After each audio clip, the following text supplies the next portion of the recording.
Monsieur Rémi Féraud, président du groupe Paris en commun. Merci Madame la maire. À la fin de cette séance, notre ville aura un budget pour 2021 voté par l'ensemble de notre majorité et c'est une force pour Paris.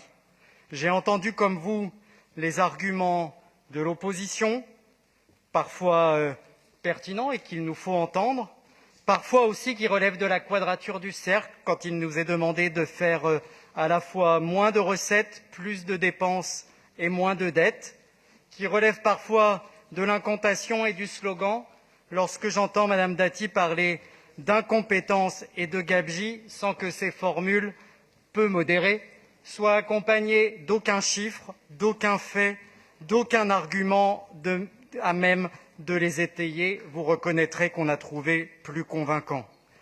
J'ai entendu aussi le rêve de Madame Carrère-Gée et l'univers parallèle qu'elle décrivait. Je suis certain que la réalité de 2021 permettra de nous réunir sur des faits plus positifs. Et puis, je veux aussi saluer l'abstention que j'ai entendue exprimer par Pierre-Yves Bournazel, qui montre, je crois, la volonté de prendre en compte la période extrêmement particulière dans laquelle nous nous trouvons, comme toutes les communes de France.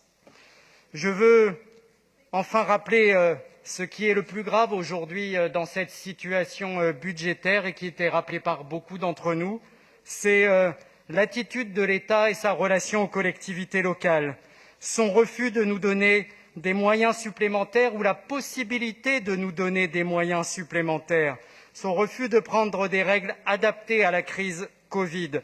Cet absurdistan, Paul Simondon en a très bien fait le détail tout à l'heure en montrant l'ensemble des mesures qui auraient pu être prises et qui ne l'ont pas été.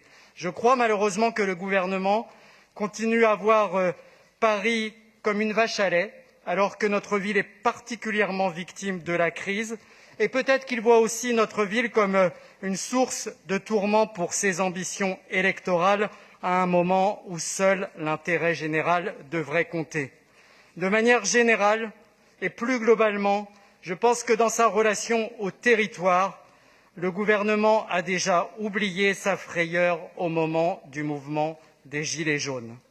Alors dans ces circonstances très dures, notre budget, il nous permet de faire face à la crise, d'encaisser ses coûts, mais aussi d'y répondre.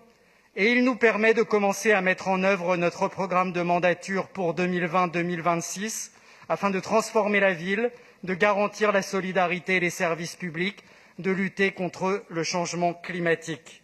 C'est un budget de responsabilité, de gravité, de préservation de notre ville, de préservation de l'avenir et de détermination à sortir de cette crise dans les meilleures conditions possibles. Nous le voterons bien évidemment sans aucune réserve. Merci beaucoup à vous, Monsieur le Président, pour votre intervention et aussi votre soutien.